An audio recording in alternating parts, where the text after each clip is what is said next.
Hi, welcome back guys. This is your sensei, back with another fanfiction. This is the first part of What If Naruto Got Large Harem. Now before starting, please give this video a like and subscribe to the channel if you want more videos like this. Now let's get into the fanfic. His office. A bottle of sake in one hand as he stared out the window towards the village he had worked tirelessly to protect, even before he became Hokage. A position that he had been forced to take up again after the recent passing of the Yondaime, Minato. A great number of people had died during the Kyuubi attack, both ninjas and civilians alike, some of which were people he knew personally. And so to help numb the pain, he decided to crack open a bottle of booze to help come to grips with the recent happenings. Hiruzen couldn't help but wonder what could have caused Kushina's seal to shatter, but he strongly suspected outside interference. Unfortunately, there was nothing he could do about what had happened in the recent past. He had more troubling concerns. Namely, Minato and Kushina's child, Naruto, who was now the newest host for the Kyuubi no Kitsune. Both of the child's parents had numerous enemies, both inside and outside Konoha. And on top of it all, now the boy would have enemies of his own since there would be people that would seek vengeance against the Kyuubi, and would undoubtedly seek a scapegoat for their pain and anger since it was found out that he was the newest Jinchuriki. His musing was cut short when there was a knock on his door. The aging Hokage wanted to shout go away since he wasn't in the mood to continue running damage control, but he was the Hokage for a reason and his village needed him.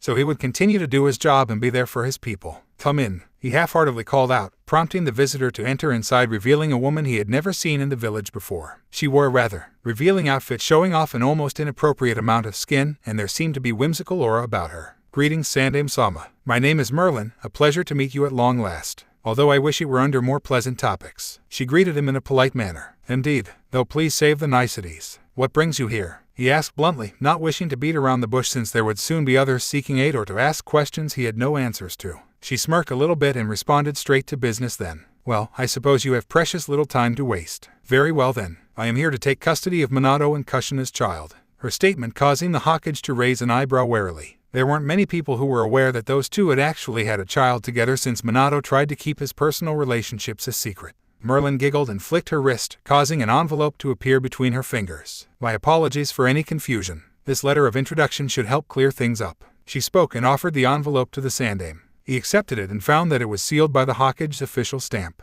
A stamp that cannot be easily faked or forged since there was only one in existence and was kept locked within the office. After breaking the wax seal, he pulled the letter out and began reading its contents. He instantly recognized the handwriting belonging to Kushina. According to the letter, Merlin is a longtime friend of hers that travels the nations and one of her best-kept secrets. It is her wish that should anything happen to her or her husband, that Merlin was to take immediate custody of her son and that her child was to never be in contact with Jiraiya under any circumstances whatsoever. The rest of the letter contained highly graphic threats and promises of torture that would even make Ibiki violently ill. Hiruzen slowly nodded in acceptance and spoke, I see. I am pleased that the boy will be properly cared for. I shall try to prepare accommodations for you and Naruto as quickly as possible. He promised her since the boy would need a decent home to live in. That won't be necessary, she responded with a small smile, her words slightly confusing the Sandaime. You already have a place of residence, he asked to clear up his own confusion. However, Merlin slowly shook her head. No, I will not be cooped up here in Konoha. Naruto-kun will be traveling the nations with me, she answered, causing the Sandaime to blink his eyes dumbly. He broke out of his own stupor and cleared his throat a little. I am not sure if it would be ideal for the boy to travel around.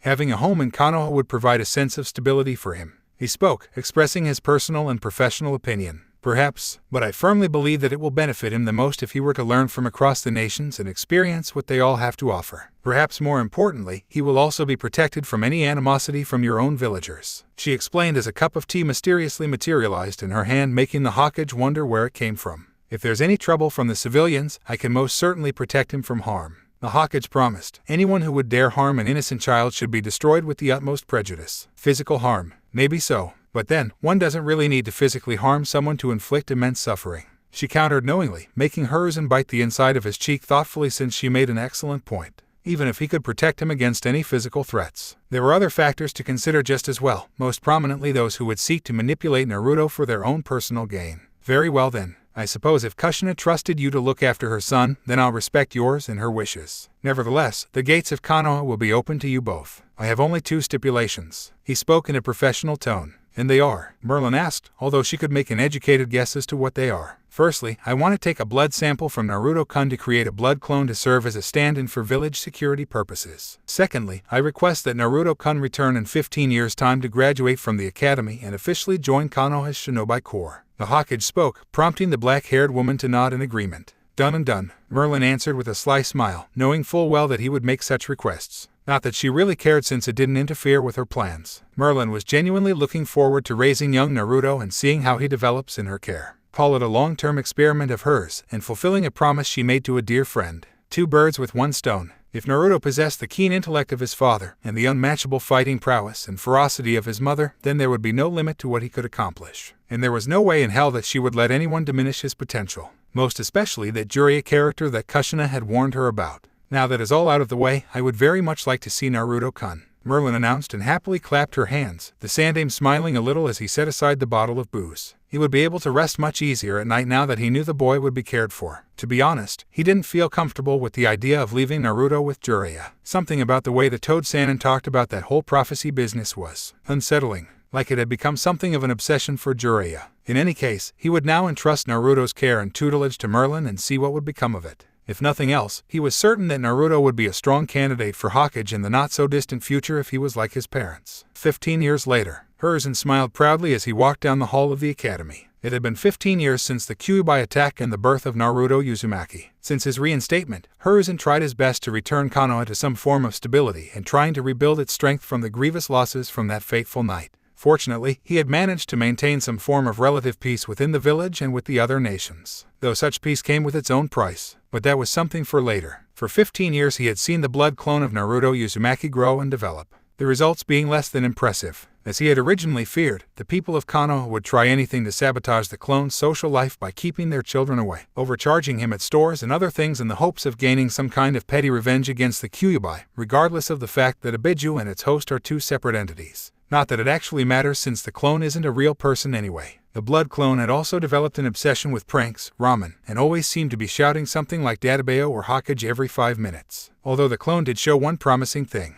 It was somehow capable of outrunning most chunin after a pranking spree even without intensive training. He could only surmise that the real Naruto would be easily capable of outrunning Jonin and even Anbu then. Additionally, the clone had unwittingly provided the real deal the false reputation of being a hapless moron, which in itself could be a potential advantage. He ended his musing when he came upon a particular classroom and opened the door. The forms of the Chunin teachers Iruka and Mizuki turned towards his direction and then saluted with the former speaking Hokage-sama. What a pleasant surprise. If we had known you were coming, we would have prepared a more formal welcome. The blood clone of Naruto jumped up in his seat and shouted, "Hey Jiji, good to see you here. Did you come to finally watch me graduate?" The Hokage chuckled a little under his breath while stroking his beard and responded in a sense, "Yes. I actually have an important announcement to make before the Genin exams begin." At the Sandaime's announcement, many of the students and even the Chunin exchanged looks as they wondered what the announcement was, but they could only guess it must have been important since the Hokage himself had shown up. Hiruzen cleared his throat and then began his speech. "Firstly, allow me to say congratulations to you all for making it this far. For those of you who graduate, I will not lie. You will face many hardships, but for those who overcome these challenges you will only grow stronger. To be a ninja is to persevere and to not only serve the Hokage, but most importantly its people." With that piece said, I must now announce that a certain Genin hopeful will be joining in on the exam. He has been traveling and training abroad and has finally come to graduate with this class. At the end of his announcement, a number of the students grumbled in discontent since they found it somewhat unfair that someone that hadn't attended the academy was now joining with them out of the blue. But they all knew there was nothing anyone could do about it if the Hokage had decided upon it. "Heh, whoever it is, they're nothing compared to me, 'cause I'm gonna be Hokage Databeo," the blood clone shouted, earning some collective groans from the other students, and a small chuckle from the aged Hokage. "Is there even a comparison, friend?" spoke as a smooth voice from just beyond the classroom's entrance, although everyone in the room could almost swear it sounded familiar. Two figures entered the classroom. One was a young teenage girl that seemed to be 15 or so with amber eyes and indigo blue hair with an origami flower in her hair and a piercing on her lower lip, while the other was a boy wearing a black bomber jacket with a katana strapped to his back and a pair of jeans. However, he also had spiky blonde hair and a set of whisker-like markings on his face. "Greetings to you. The name's Naruto Uzumaki, and this lovely specimen next to me is my dear friend Conan." The whiskered teen happily greeted with a smile, while the brunette next to him stared impassively at the classroom. All of the students and the two Chunin repeatedly shifted their gazes between the two Narutos, with some even rubbing their eyes to make sure they weren't seeing things. The blood clone blinked his eyes in shock before laughing nervously as he asked, "Hey, old man, is this some kind of weird prank? 'Cause it's not very funny." At his statement, the new Naruto chuckled as he slowly walked over to the clone's desk with his blue-haired companion following close behind. "No pranks here, friend. Truth be told, you're not even a real person. You're a stunt double, a stand-in, a cheap fabrication to be brutally honest. And your services are no longer required." the real Naruto explained bluntly before making a small hand sign, causing the blood clone to start melting into a puddle of goo while everyone looked on in shock. This can't be real. I'm gonna be Hawkage. That, the clone tried to protest, until finally it had melted away into nothing but a puddle of blood and pink sludge. That's nasty, Naruto grumbled in disgust, since the sludge was all over the desk and chair now. I'll clean it for you, senpai. The girl known as Conan offered and then performed a hand sign, causing 2 swirls of paper to appear and then take her form as clones. The paper clones then began to clean up the muck left behind by the blood clone's remains. Naruto-kun, who is this young lady? I wasn't aware that you had an extra with you. Hers and asked out of simple curiosity since he hadn't been told of this girl's presence. Thought I sent you a letter about her before I arrived. Guess you never got around to reading it, or maybe it's late. In any case, Conan is a friend of mine. I made a name. Hope you don't mind her joining me in the exams in the same team. I'll entrust you to make the needed arrangements. The Jinchuriki explained with the Sandim accepting his explanation. Understood. If it is her wish, then I see no real reason to not include her. She seems rather dedicated to you. Hers and pointed out with a small smile, wondering if there was something between Naruto and the brunette. Wait a second. What's going on here? Demanded the form of Iruka, who had finally snapped out of whatever stupor he was in. It is as you have seen, Iruka-san. The Naruto that has been in your class for the past 3 years was little more than a blood clone. A perfect body double that can exist indefinitely until it is killed or dispelled. The real Naruto has been traveling and training abroad under his guardian, who promised to bring him back to Konoha for graduation. If you have any issues, I would be very happy to hear them. The Sandim explained and then added an edge to the last part, subtly warning the Chunin to keep his mouth shut if he knew what was good for him. Wait, this guy has been studying abroad. Can a student even do such a thing? Asked the form of a certain Pinkett who had some mild confusion on her face. Her question made Naruto smile a bit. Technically speaking, there's no law against it. Though to be fair, my circumstances were a little unique to begin with. I've studied in Kumo, Kiri, Iwa, Suna, Aim, spent a few years learning swordsmanship from the samurai. You name it, chances are I've been there. The whiskered teen announced with a grin, earning some impressed looks from a number of the students. Your seat is ready, senpai, Conan announced and pointed out that her paper clones had cleaned his designated seat to a mirror shine. Thank you, Conan. The blonde spoke and then took his seat with a relaxed sigh, the brunette nodding as she gracefully slid her form into his lap while a number of male and female students looked on in jealousy. The former because they would kill to have a cute girl in their lap, and the latter because this new Naruto seemed like a real catch. I believe it is time I took my leave. Naruto-kun, if there's any problems whatsoever, don't hesitate to inform me. The Sandim offered with a kind smile before shifting his gaze to the Chunin teachers and sending them a warning glare to not try any funny business, since he knew full well of Iruka's grudge since the scarred man's parents died during the Kyuubi attack. Sure thing, old-timer. I'll be seeing you later. Naruto responded and then gave a lazy 2-fingered salute as the Sandim departed from the class. Once that was done, the Chunin quietly fumed as they processed what had happened and began passing out the needed sheets for all the students. Plus the extra. Sakura glanced over at the forms of Naruto and Conan, a deep jealousy burning in her since she wished she could be in Sasuke's lap.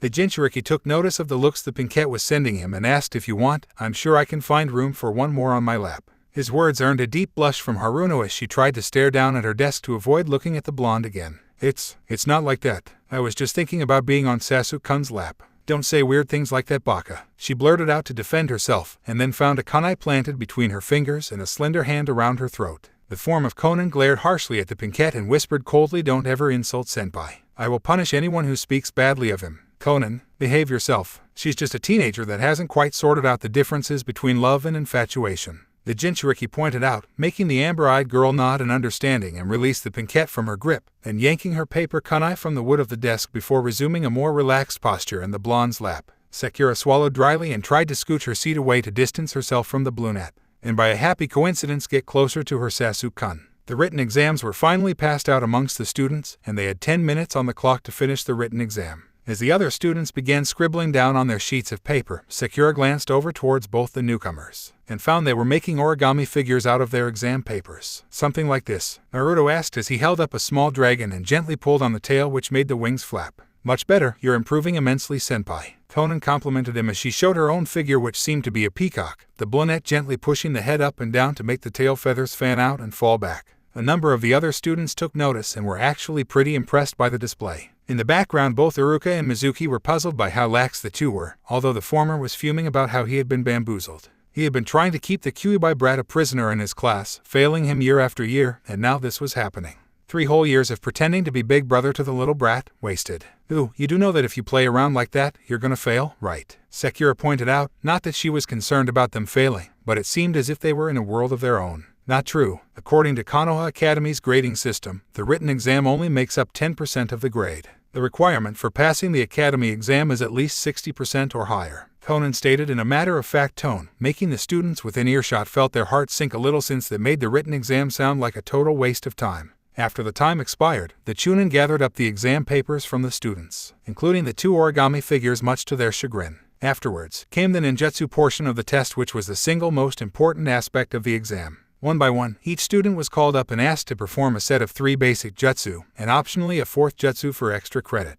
As each student took their turns, both Naruto and Conan observed the performances of each one. As the students waited for their turns, some of them were exchanging words about the blonde and brunette. Some of the boys thought that the blue-haired girl was cute, even with her icy demeanor, while the girls whispered about the new Naruto and found him to be much more attractive, both physically and in personality, than the one they were familiar with. Naruto chuckled at the idle gossip while his companion didn't show any interest whatsoever. The only signs of emotion that could be seen on her face was the occasional sneer of disgust from observing a lacquer performance from a fangirl type of student. After a few more minutes, Conan's name was called, prompting her to leave the lap of her blonde friend and stand in front of the whole class. "Okay, Conan-san, start with a henge please," Iruka requested, prompting the brunette to sigh in boredom before a cloud of smoke surrounded her. When the smoke cleared, an older version of herself was seen wearing a black cloak with crimson clouds. After a few seconds, the henge was dispelled and she resumed her teenage form. "Good. Next, please perform a substitution," Mizuki requested with an expectant smile, the blue-haired girl feeling her skin crawl from how disgustingly fake the silver-haired man was. He was so transparent he might as well be made of glass. She crossed her arms and vanished in a puff of smoke, being replaced by a strange practice dummy with an orange spiral mask before reappearing again. "All right, now perform a clone jutsu," Iruka groaned, already knowing she could perform one as demonstrated earlier, but still had to go through the motions as per protocol. Resisting the urge to roll her eyes, the brunette summoned a trio of paper clones and promptly dispelled them. "Any additional jutsu you'd like to demonstrate?" Iruka asked with a raised eyebrow. The only response he received was the amber-eyed girl turning on her heel and walking back to Naruto's side. "Akolene, Naruto Uzumaki, you're up," the scarred Chunin called out, making the blonde smirk as he slowly rose up from his seat and cracked his knuckles a bit. "Conan, be a dear and keep my seat warm for me. I won't be too long," the whiskered teen requested, causing Conan to reply with a curt "yes, senpai," as she took his seat for him while he marched towards the front of the class. Once he reached the front, he began stretching out his limbs, making the joints pop a little. Groaning in annoyance, Iruka spoke gruffly, "Perform a henge." Naruto smirked a little bit and snapped his fingers, causing a puff of smoke to surround him and be replaced by the form of the Nidaime Hokage, and then replaced himself with the nearby teacher's desk and created 5 clones which now stood atop the desk. "Can we skip the dog and pony show already?" the blonde asked as he dropped the henge and dispelled the clones. "You're supposed to do what I say, when I say," Iruka growled out, further irritated by the boy, his mood worsening by the minute as he stared at the brat's looking face. "Well, if we have a problem, I'm sure the Hokage wouldn't mind listening to your complaints," Naruto pointed out with a sly grin, the veiled threat making the Chunin's face burn with anger. "Whatever. You pass, now go back to your seat," Iruka grumbled, trying to get the Jinchuriki out of his face as quickly as possible. The boy in question giving a mocking salute before marching back to his seat with Conan sliding out to allow him entry. Once he was back in his seat, she resumed sitting in his lap once again. Once the other students had taken their turns, the Chunin gave the passing students their headbands, with both Naruto and Conan tying their headbands around their arms, the latter seeming more reluctant to donning the signature headband. Afterwards, it was announced that passing students were to return at 10 o'clock in the morning for team assignments and that they were free to go home for the rest of the day. The students began to shuffle out of their seats and head back home, although the 2 newcomers didn't seem to be in a big hurry to leave at the moment. "What would you like for dinner, senpai?" Conan asked as she pulled out a pen and notepad from seemingly thin air to write down potential dinner requests or needed ingredients. "Can I have you?" the blonde asked with a lewd grin, although the brunette seemed to ignore his question and spoke more to herself. "Steak it is then." "Excellent choice. With mashed potatoes, gravy, and corn on the cob. For dessert you'll be having a lemon pound cake with cream cheese icing," she listed off, causing the whiskered teen to chuckle a bit, feeling a little spoiled. In the background, Sakura hadn't left yet and overheard their conversation and asked, "You cook for him too? Is there anything you don't do for him?" At her question, the blue-haired girl turned towards the pinkette with an almost unseen smile tugging at her lips. "I do anything and everything that senpai requires of me. Cooking, cleaning, training, sewing, and so on," the origami expert answered in a blunt manner, making the pink-haired girl sweat drop at Conan's intense dedication. "She'll literally do anything I tell her to. No questions asked," Naruto chimed in, adding his 2 cents, which earned a nod of confirmation from his companion. The 2 then got up from their seat as the whiskered teen continued to speak. "It was nice meeting you for real, Sakura-san.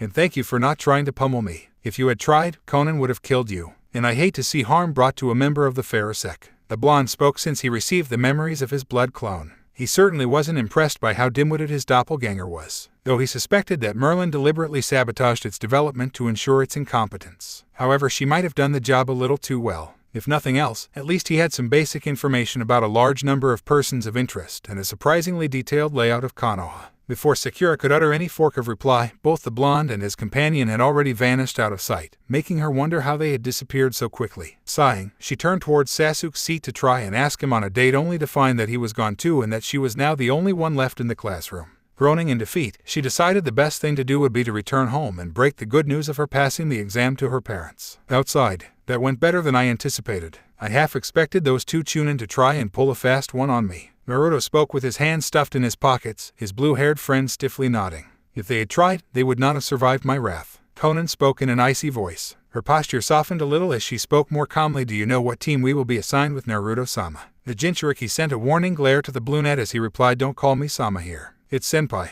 We don't want people asking too many questions. My apologies. It was a small slip of the tongue. I shall not make the same mistake again. She apologized, the Jinchuriki nodding in acceptance. See that you don't. As for your previous question, the old man wants us on Team 7 with Sasuke Uchiha and Sakura Haruno. And I think that our Jounin sensei will be Kakashi Hatake. Naruto answered her, mentioning the name Uchiha, earning a sickened look from the amber-eyed girl. Why them specifically? I have heard of Kakashi Hatake. He is known as the copy ninja thanks to a transplanted sharing an eye. So it makes sense for him to teach this Sasuke, I suppose. Konan asked, although she wouldn't say it aloud. Naruto could tell that the thought of breathing the same air as an Uchiha absolutely disgusted her. The whiskered teen smirked a bit and spoke. Kakashi's a Sharingan user, yes, but he was also part of the previous carnation of Team 7 and a close friend of both my parents. Sakura's the daughter of Kakashi Haruno, a disgraced ex-shinobi turned head of the civilian council who is suspected of corruption. And Sasuke being the only living Uchiha left in Konoha makes him both valuable and dangerous to a number of people. Our job is to keep an eye on the duckbutt and make sure he doesn't go running into the arms of Sa or Orochimaru. Though if that were to happen, I certainly wouldn't hesitate to kill the little smug bastard. I see. I shall make all attempts to hide my displeasure, but do not expect me to stay silent should Sasuke provoke me. Konan replied bitterly. With that said and done, they decided to head home to the apartment that the Sandaime had arranged for them. How long are we to continue this, senpai? The blue-haired girl asked with a small frown as she looked out towards the village, her face unreadable. Till I say we're done. Now come on, I'm getting hungry. The Jinchuriki answered with a yawn, and then they both vanished in a swirl of leaves. The next day, as Naruto had predicted, he, Konan, Sakura, and Sasuke were all assigned to Team 7. And now they had to wait for their Jounin sensei to arrive, though if Kakashi's reputation were anything to go by, the man would likely be late to his own funeral. Off to the side, Sakura couldn't help but notice that her new teammate Naruto had his head resting in the amber-eyed girl's lap while she ran her fingers through his hair. The Pinkette thought of trying to do something similar with her crush and asked, Hey Sasuke-kun, if you want, you can rest your head in my lap. At that, the Uchiha's head jerked in her direction as he sneered at her in disgust before letting out a dismissive scoff. You're wasting your affections on him, Sakura. He'll never acknowledge you as a woman.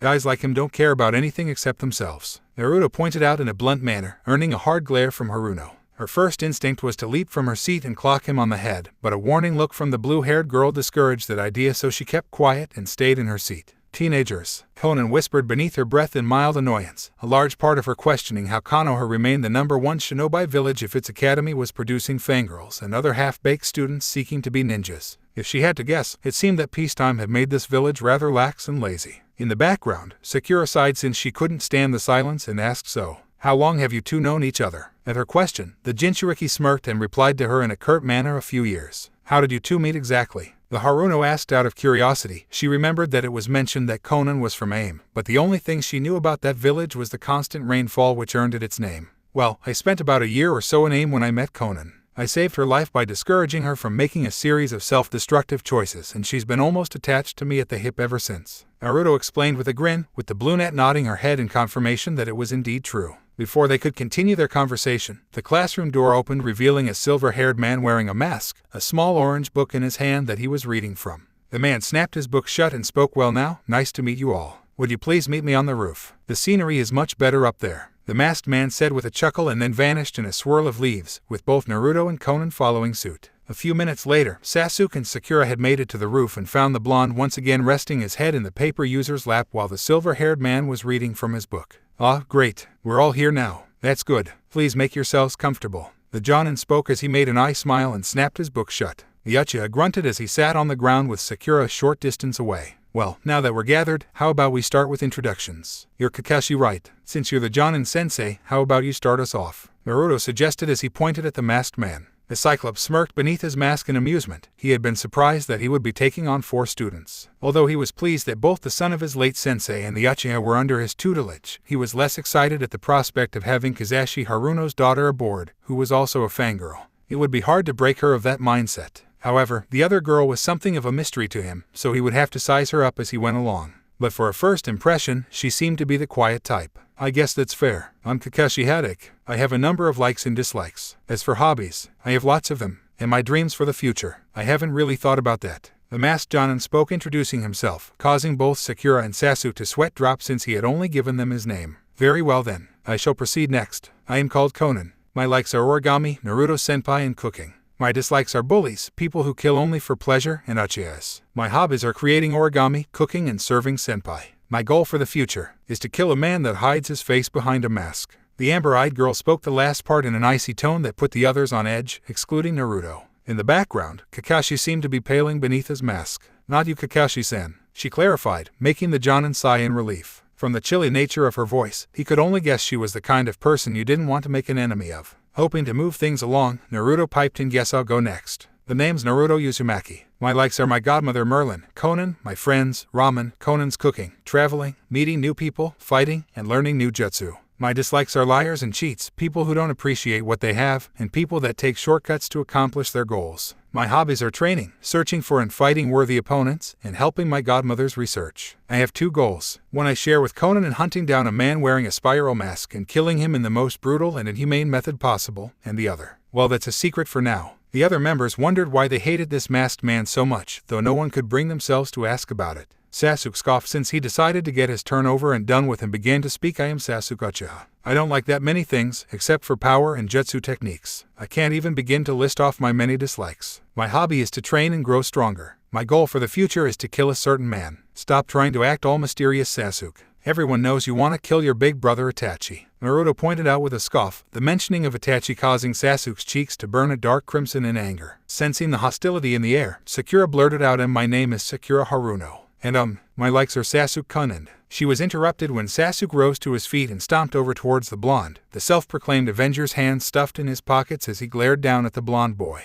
Don't you ever say that name again, or I'll kill you, the Uchiha threatened. The blue-haired girl seemed ready to pounce on Sasuke and beat him within an inch of his life, but she was stopped when her senpai raised a hand and chuckled a little. I'll take your complaint under consideration, Yuki-chan, but allow me to impart a piece of healthy advice for your benefit since I'm a nice guy. You won't get far in life if you treat everybody like shit. The whiskered teen spoke in a snarky manner, the Avenger's eyes bulging out to the point they almost seemed ready to pop out of his skull. In the background, Kakashi was thinking to himself, Naruto is an Uzumaki through and through. No doubt he has mostly taken after his mother, and Sasuke has largely taken after Fugaku. Those two together are a powder keg waiting to explode at the strike of a match. Conan seemed like a fairly level-headed type with a fierce dedication to Naruto, and Sakura is known to have an obsession with Sasuke. As far as teams go, I never expected mine to be filled with complete and total opposites. I kind of feel like I'm in over my head now. Deciding to cut through the tension, Kakashi announced, well, you're all certainly unique in your own ways, and I am glad we got this chance to get to know each other. Now that that's out of the way, we can move on to your genin test. At his statement, both Haruno and Uchiha seemed to be confused, with the former asking, but Kakashi-sensei, didn't we already pass the exam? Her question earned a snort from the whiskered teen as he lifted himself up from the ground and started stretching his limbs. You really think that such a basic exam automatically made us genin? Nah, not by a long shot. Academy exams are meant to sort out who does and doesn't have the potential of becoming genin. Although the intensity of the exams vary depending on the village, with Kiri being amongst the most infamous since an entire class was slaughtered. At any rate, Kakashi will likely be testing us to see how we function as a team. Naruto explained with a cheeky grin, earning an impressed look from the copy ninja. Glad to see someone's been paying attention. Naruto here is absolutely right. Tomorrow morning, you're to meet me at Training Ground 7 at 10 a.m. sharp. I recommend that you don't eat breakfast, or you might puke it up. We'll see then if you can make the final cut to become genin, Kakashi announced and gave his signature eye smile. However, there seemed to be a small edge to it as a cold breeze blew past them. Be seeing you later then. The copy ninja spoke cheerfully and then vanished in a swirl of leaves. Once he was gone, Conan turned towards the Jinchuriki and asked him, Senpai, what would you like for dinner tonight? Pizza, all the meats, Naruto bluntly replied, causing the blue-haired girl to answer superb choice. They then departed as Sakura watched their retreating forms, and a deep sense of jealousy bubbling in her heart. Konan seemed like a very capable girl. Not only could she cook, but she also seemed smart and skilled in a fight, and she was ready to do anything that Naruto asked of her. Sakura only knew basic cooking, and while she had plenty of book smarts, she couldn't help but admit to herself that she had no actual skills to apply her intelligence with. She knew she had to toughen up as quickly as possible to be a better Konoichi and woman. Maybe then her crush would finally acknowledge her and she could be someone he could rely on. In any event, there was nothing left to do but return home and prepare for tomorrow. Next day, Training Ground 7. Sakura groaned as she felt her stomach rumble. It had been 3 hours since 10 a.m. and they were still waiting for Kakashi, meaning that not only had she skipped breakfast, but had also missed lunch and had no idea where their sensei was. Sasuke seemed to be in a similar situation as his own stomach made rumbling noises as he quietly brooded. Though for some reason, both Konan and Naruto hadn't arrived either. In Kumo, I once killed a mountain lion and had to drag it all the way back to the village. The poor thing was the sorriest thing I'd ever seen. You two are the second and third sorriest, spoke the familiar voice of Naruto in a snarky manner with his constant companion silently following him. Please stop. I don't have the energy to be mad at you right now, Sakura pleaded with a groan as she rubbed her temples. A headache formed in her skull due to her hunger. Her apparent suffering earned a chuckle from the Jinchuriki as he replied, "Don't tell me you skipped breakfast. Kakashi never actually ordered you to, he said he recommended it. Additionally, he's known to be chronically late to everything except when the Hokage is involved. Still, you are quite fortunate. Konan here cooks exceptionally large meals for me due to my dietary needs. I happen to have some extra with me if you want it." Sakura's head snapped over in his direction and saw that he was indeed carrying a sealing scroll marked food on his person. The prospect of a meal caused the Pinkette's stomach to roar angrily for sustenance, making her yelp, "Give it here. I'm starving." She attempted to snatch the scroll away, but Naruto kept it just out of her reach and flicked her hard on the forehead, making her stumble back as she rubbed the stinging mark to ease the pain. Now that's not any way to ask a teammate for something. You want it? Try asking nicely for a change. The whiskered teen spoke as he temptingly shook the scroll in his hand, almost as if he were offering a treat to a hungry dog. The Pinkette inwardly groaned, but her need for food made her swallow her pride as she responded, "I'm sorry. Can you please share some of that with me? I don't know how much longer I can last without food. Now is that so hard?" "Definitely an improvement," the Jinchuriki replied as he handed the scroll over to the Pinkette. Without wasting any time, she snatched it out of his hand and unsealed it, causing an excessively large number of bentos to appear in existence, each one marked with a sticky note showing what kind of food each bento contained. She paid little attention to them and grabbed the first one in reach and popped it open, muttering a brief itadekamasu as she began gobbling the contents of the first bento down with gusto. "Plenty to go around if you want some too, Sasuke.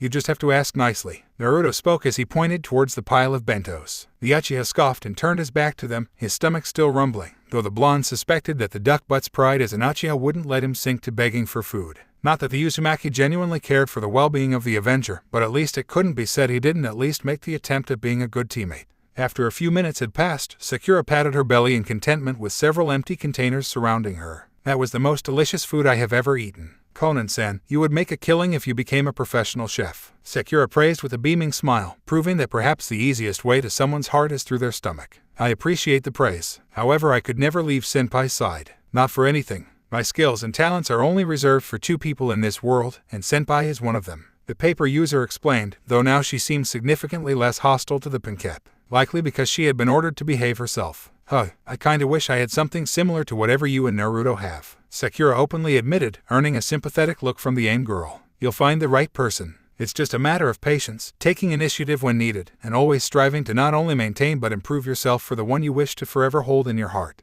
Konan spoke in an almost sage-like manner, causing Haruno to smile in appreciation. "Well, it seems you're all getting along much better than yesterday," spoke the unmistakable voice of the copy ninja as he seemingly stepped out of thin air, his hands in his pockets as he approached the group. "You weren't hiding somewhere nearby, observing how we act when you're not around?" Naruto asked with a knowing look, his question making the Jonin sheepishly rub the back of his head since the blonde had already seen through him. "Okay, you got me. But let's move things along now that we're all gathered. Your test is relatively simple," the copy ninja began to explain and then paused to reach into his pocket and retrieve 2 bells. "Your goal is to use whatever means necessary to take these bells from me within the hour time limit. Anyone who doesn't have a bell will be sent back to the academy. If anyone's going back to the academy, it's those 2, Sasuke commented as he directed his gaze towards the Jinchuriki and origami expert, the former smirking playfully before flipping the bird to the Uchiha. "We'll see about that," Kakashi muttered as he pulled out a small alarm clock and put it atop one of the training ground's signature posts before saying, "All right. Your time starts now." As soon as he clicked the alarm button, the genin hopefuls scattered and hid amongst the trees while Kakashi stood in the middle of the clearing, waiting for one of them to make the first move. He noticed Sasuke hidden amongst the branches of a nearby tree while Sakura was laying flat on the ground beneath some large bushes. But he couldn't sense the chakra of Naruto or Konan. Hokage-sama warned me to not underestimate Naruto under any circumstances, and to ignore anything I may have heard about him from the academy. He definitely has his mother's personality, and I am kind of excited to see if he has his parents' skills and talent. The masked Jonin quietly mused until he noticed a nearby presence. He turned around and saw the distinctive form of Konan staring impassively at him. Out of the entire group, you were the one I least expected to try and fight me in the open, Kakashi commented in a deadpan tone, though he suspected that she wouldn't confront him without some kind of plan or ace up her sleeve. True, however, Senpai gave me his orders, and his orders are absolute. Soru, she muttered at the end and vanished in a blur of motion. Kakashi's lone eye widened in surprise as he immediately assumed a taijutsu stance to prepare himself. He began to focus his chakra sensory skills to the best of his ability to sense any incoming threats. And then he felt it, a presence to his left. He brought his arms up instinctively and felt a powerful impact against his arms, the blow almost shattering his limbs as he was sent flying away from the attack. Kakashi skidded across the ground before coming to a halt, his arms shaking a bit since he wasn't expecting such a ferocious attack early on. He looked up and saw Konan lowering one leg which she had used to kick him, a ghost of a smile on her face as she spoke. I should warn you.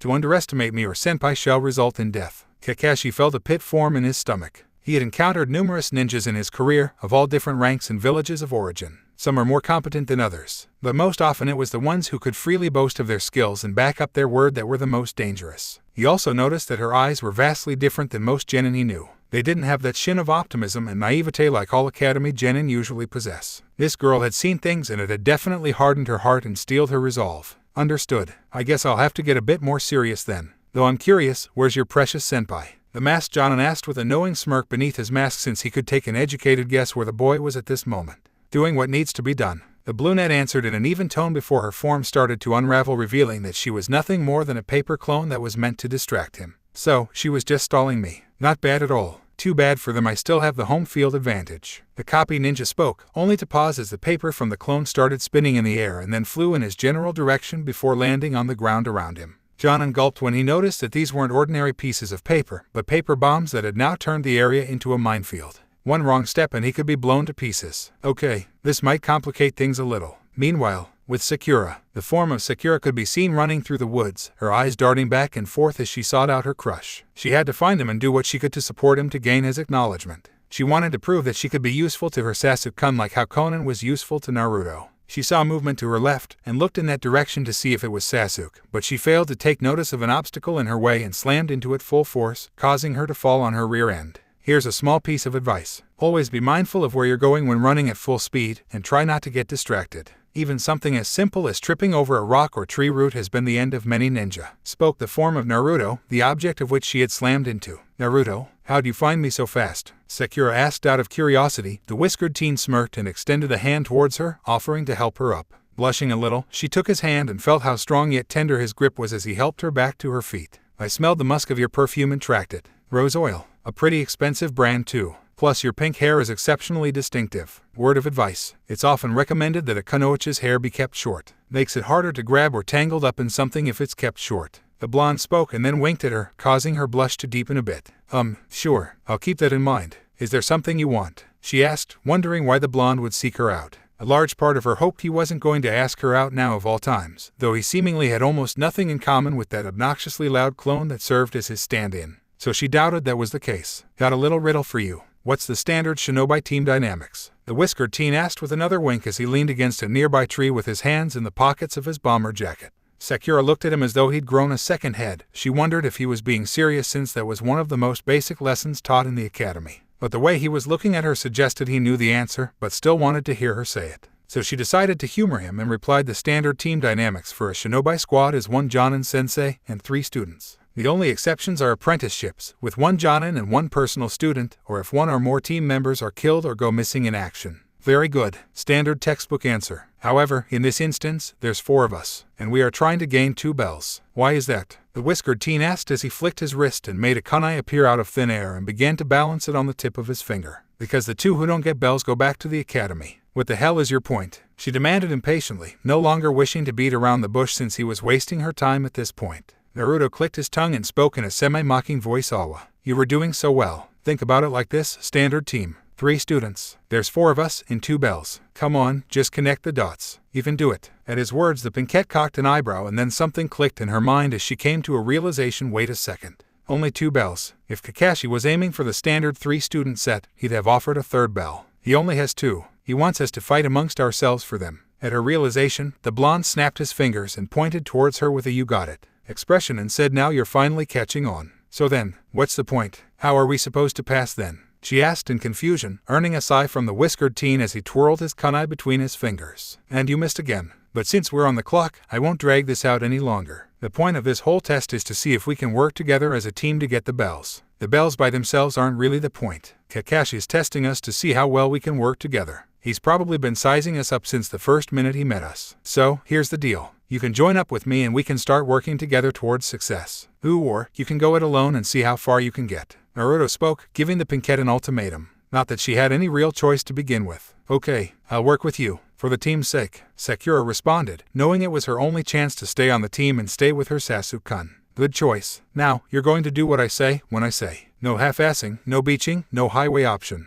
The Jinchuriki spoke with an edge to his voice. The pinkette wanted to protest and ask who put him in charge, but something about the hard stare she was receiving silenced her into submission. So she only nodded in agreement since she didn't have much other choice in the matter. "Good. Now that that's settled, we should get to Konan and Sasuke." The whiskered teen spoke as he held out his hand towards the pinkette. She raised an eyebrow but hesitantly took it, and with a snap of the blonde's fingers, they vanished in a flash of golden light. 2 minutes earlier, Konan was not happy right now. Most people who knew her would immediately describe her as a level-headed and patient individual. However, her patience was being pushed to its limit since her senpai had asked her to convince Sasuke Uchiha to work with them to fulfill the real goal of this test. But the damned brat was more stubborn than an angry mule. She had explained in clear detail that the point of this exercise wasn't the bells themselves, but still the Uchiha refused to listen, claiming she was trying to distract him so the dope could have a chance to get at the bells for himself and for her. The brunette had to suppress a growl for how self-centered and selfish the Uchiha was, a large part of her deeply desiring to punch his lights out and force him to see reason, but her senpai had told her to keep her temper in check no matter what.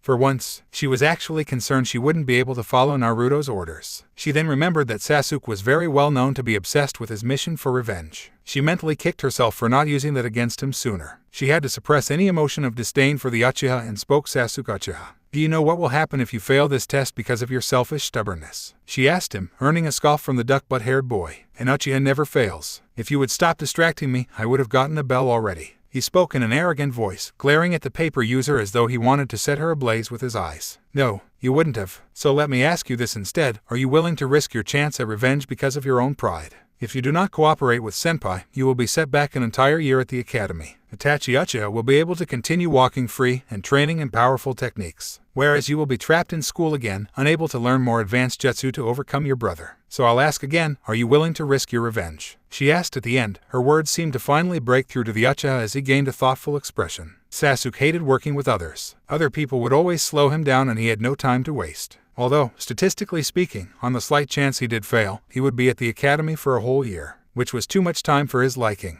He supposed that he could indulge the dobe and his little servant for a bit. "Fine, I'm listening. You said something about how Kakashi's testing to see if we can work together earlier, right?" the Uchiha asked with a sigh since now he had no option but to listen and take her words more seriously. The paper user had to suppress a sigh of relief that she had finally made the Uchiha see reason, at least for now. "That is correct. The bells are but a prop to distract us and trick us into fighting each other over them," she explained in a curt manner, causing Sasuke to hum in thought as he adopted a thinking pose. If this test was all about teamwork as she claimed, then that did make sense. Before he could speak further on the subject, a flash of golden light temporarily blinded him. Sasuke blinked his eyes several times and saw the forms of both Sakura and Naruto had appeared out of nowhere. And then the former puked the meal she had consumed earlier all over the ground. "All things considered, you did pretty well for a first-timer, Sakura-san. It's pretty common for people to puke on the first few tries. Hydration isn't for everyone," Naruto commented as he gently patted the pinkette's back. "You good there, Sakura?" the whiskered teen asked out of some concern, his question causing the pinkette to give a shaky thumbs-up signaling she would be fine. "So, has Konan-chan brought you up to speed, Sasuke?" the blonde asked as he turned towards the self-proclaimed avenger. "I decided to go along with what she's saying for now, if only to avoid being back at that damned academy. So what's your plan, assuming you even have one?" the Uchiha asked as he crossed his arms. He was hoping that the dobe at least had some kind of plan since he obviously worked so hard to get them all to work together. "Kinda sorta. I know both my own and Konan's capabilities. What can you and Sakura do?" The blonde asked in a casual manner to learn more of his teammates' strengths in case they had any tricks they didn't show off at the academy. I know my clan's taijutsu and some fire-style techniques from the Uchiha library, Sasuke answered first. Naruto clasped his hands behind his head and closed his eyes in thought. Your clan's taijutsu isn't as effective without an active Sharingan. That aside, you wouldn't stand a chance in a fistfight with the likes of Kakashi. The fire-style jutsu could be helpful. Naruto mused and then took notice that Sakura had her hand raised. Something you want to say, Sakura? He asked since it seemed like she wanted to say her piece, but was hesitant to do so. My mom did teach me one jutsu technique, but I've always been a little reluctant about using it. The Haruno responded as she began pushing her fingers together nervously. That's so. What's the jutsu? How's it work? The Jinchuriki asked with a raised eyebrow. After a brief explanation from the Pinkette, the blonde beamed as he spoke. That's a pretty useful technique. It might just be what we need to get the victory. Kakashi will be expecting us, and he won't be holding back against me or Conan. But I have a plan in mind that might just work. With that said, the blonde began to explain his plan in attacking Kakashi and getting the bells, all the while the others listened intently and occasionally bobbing their heads up and down in understanding. That's a pretty good plan. It might just work. Sakura spoke with a confident smile. Sasuke for his part crossed his arms and scoffed, but he did silently agree that seemed to be a decent enough plan. So he decided to follow along if it meant victory. Of course it is a good plan. I cannot ever think of a time when Senpai made a bad one. Conan piped in, earning a small laugh from the Jinchuriki. We're all in agreement then. Let's go then. If my count is right, we have about 23 minutes left on the clock. Naruto spoke, causing both Haruno and Uchiha to look inquisitively at the blonde. Was he really managing to keep track of time in his head? At any rate, they decided not to question it since they were running on a time limit. And now, every minute was too precious to waste. A few minutes later, finally, cleared. Kakashi spoke to himself as he finally got past the minefield. By digging under it with the help of his ninja hounds. It took a little time since he wanted to dig deep beneath the bombs so they wouldn't be triggered, but it was better than tiptoeing his way through and risk getting a limb blown off. He'd seen many ninjas make that fatal mistake back in the previous war. Hey there, sensei. Have fun playing Minesweeper, spoke the sarcastic voice of a certain Uzumaki. The small joke earned a twitching eyebrow from the copy ninja, but he kept his cool and looked in the direction of the voice, and saw the forms of all four genin hopefuls standing side by side. So then, you all decided to work together as a team then. That's interesting. Though this time, I'm not going to underestimate any of you, least of all Naruto and Conan.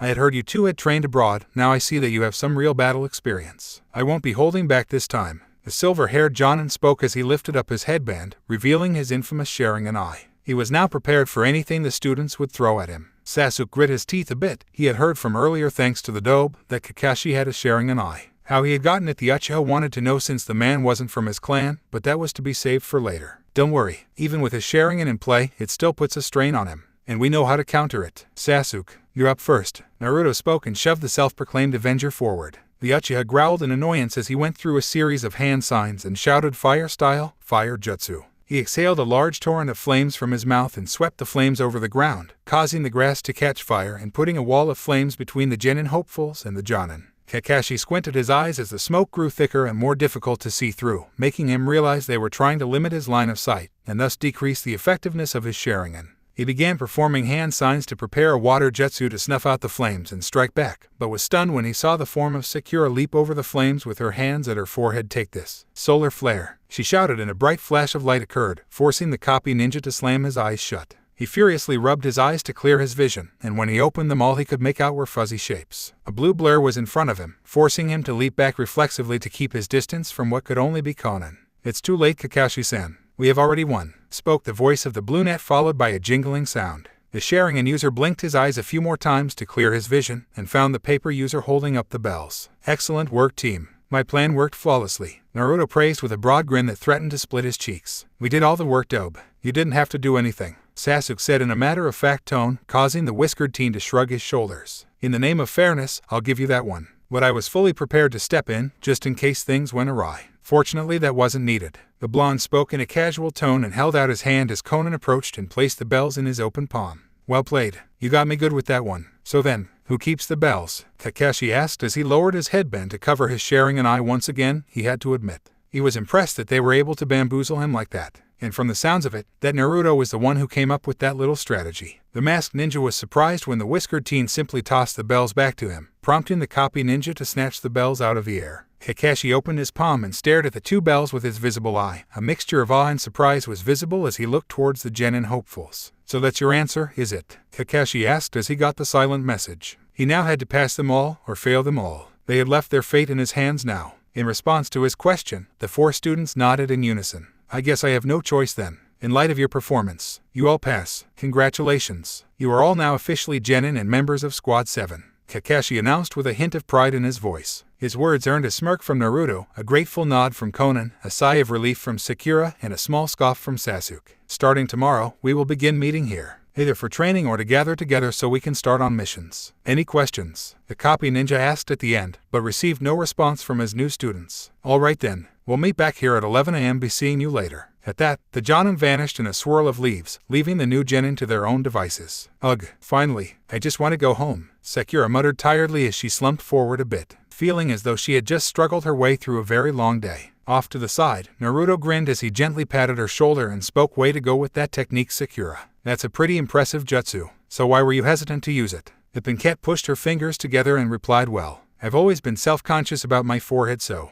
I guess I wasn't comfortable with focusing chakra to my forehead for that technique. HN, what a stupid reason. If you have time to worry about silly things like that, focus more on training. Sasuke spoke with a shake of his head and began to march off to head home for the day. The Pinkette felt a small sting from what the Uchiha said, though she supposed he wasn't entirely wrong. But he didn't have to be so mean about it. Guys like him will never understand the feelings of girls. Trust me when I say you have nothing to be self-conscious about. You're fine just the way you are. If you're ever interested in training to toughen up and be a better fighter, I'd be happy to help you. Naruto offered and flashed a charming smile. His words earned a small blush from Haruno. I'll think about it. Thanks. To be honest, you're actually a lot nicer than that other you, she mumbled, trying not to look at him so he wouldn't see her blush. I'll take your word for it. Of course, being the original recipe, it is only natural that I'm better than a cheap knockoff. In any case, be seeing you around. The whiskered teen spoke as he and his companion followed close behind, asking him what he would like for dinner. Sakura had to admit that this Naruto was quite handsome, and he actually seemed to be a nice guy and had a pretty easygoing personality. A definite improvement over the loud and obnoxious version that was constantly up in her face asking for dates or randomly shouting. To be honest, she now felt a little jealous of Konan for being with a kind and caring person like Naruto. Wait, was she really jealous because Konan had someone? Or because she wanted to be in her shoes? She was supposed to love Sasuke, right? Come to think of it, she couldn't ever remember a time when he had ever spoken a word of kindness to her. Sighing to herself, she decided to head home and sleep on the matter. She thought back on Naruto's offer and decided to give it some careful thought. If he traveled and trained around the nations, he likely knew all different kinds of jutsu and fighting styles. It might help her to take a few pages from his book. Merlin hummed to herself as she scribbled something in a notebook, a small smirk on her face as she looked up towards a large structure that seemed to be a disturbing-looking statue. So this has been what all the fuss was about. I should have known it would be the rabbit goddess prison. The mage muttered to herself. Behind her, the form of a man with dark crimson hair wearing a black cloak with crimson clouds limped towards her. Rabbit goddess A. Sounds important. The man in the spiral mask seemed to have a strong obsession with this statue. And for good reason, Nagata-san. By the way, how are the adjustments working for you? The sin of gluttony asked with a smile as she turned towards the Uzumaki. He stretched his limbs a bit, making them pop, and answered, for the time being, I am simply grateful to be able to walk around with my own body and not be kept alive by crude machinery. Indeed, though it will require some extra tuning before your body is combat ready again. On another note, Naruto-kun and Konan will begin their own work in Konoha. I can only imagine they have successfully become genin of Konoha. The maid spoke as she snapped the notebook shut with a sly smirk tugging at her cheeks. Agreed. I was surprised by your magic when you changed Konan into a teenager, though I suppose that would make it easier to stay by Naruto-kun's side. A fully grown woman from AIM and a founding member of Akatsuki would have raised too much suspicion. Nagato spoke as he cracked his neck with a sigh, glad that the boy had someone reliable with him, and someone capable of keeping his more destructive antics in check. For the most part, founding member of the original Akatsuki. Don't forget that the man in the mask is still out there, gathering missing ninjas for his own agenda. At least we have the Jito Meizo with us. Without it, he won't be able to do anything. Merlin pointed out, the mentioning of the masked man making Nagata's face scrunch up in anger and hate. If I ever see that man, I will destroy him for trying to take advantage of what me and my siblings worked so hard to build. The Uzumaki spoke, referring to both Yahiko and Konan as his siblings since they were the closest thing he ever had to a brother and a sister. You will have to get in line. Naruto-kun has his own vendetta to pursue. Several, in fact. But remember this, only the living carry a grudge and feed it. There are many people in the world that carry a grudge, and in many circumstances they aren't wrong to do so. It is how they go about in carrying out their vengeance that matters. Merlin spoke in a philosophical manner, earning a nod from the Rinnegan user. The mage then placed a hand against the statue and whispered to it, don't worry, old friend.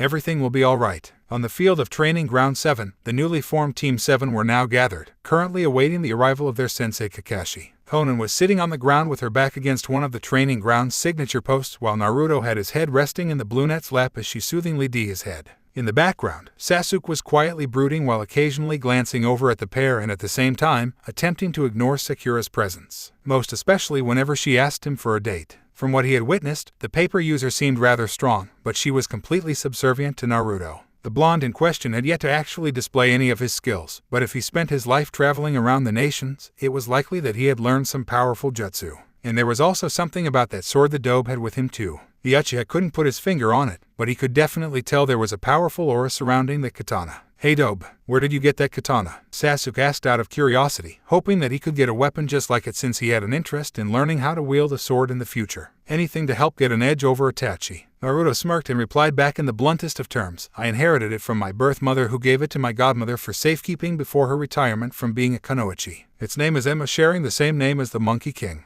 "Where can I get a katana like that, Dobe?" The Uchiha inquired further as he crossed his arms. If he could find out where it came from, then he could make arrangements to buy one, or better yet, have the civilian council get one for him. "A katana like this, you ask? Utterly impossible. Enma here is a one-of-a-kind katana, only one was ever made. You see, Enma is classified as a cursed weapon. If anyone unworthy tries wielding it, the blade will immediately absorb their life force until they're a shriveled-up husk. Only 2 people have ever been worthy of taming this blade, myself and my mother," the whiskered teen explained with a slightly haughty grin. The Uchiha clicked his tongue in annoyance at the Uzumaki's smugness, then asked that katana must be powerful then right. His question prompted the Jinchuriki to nod in confirmation, causing Sasuke to continue speaking. "I want that sword, Dobe." "Nope, not gonna happen." The blonde spoke, instantly shooting down the Uchiha's demands, and then added, "Remember my advice. You won't get far in life by treating people like shit. That also includes making demands of others. Not everyone is going to bow down to you just because you're an Uchiha." Sasuke scoffed slightly and gave a small glare. He then smirked and spoke, "Fine then. I forget, you're different from that dumb as dirt blood clone. What will it cost to get that sword?"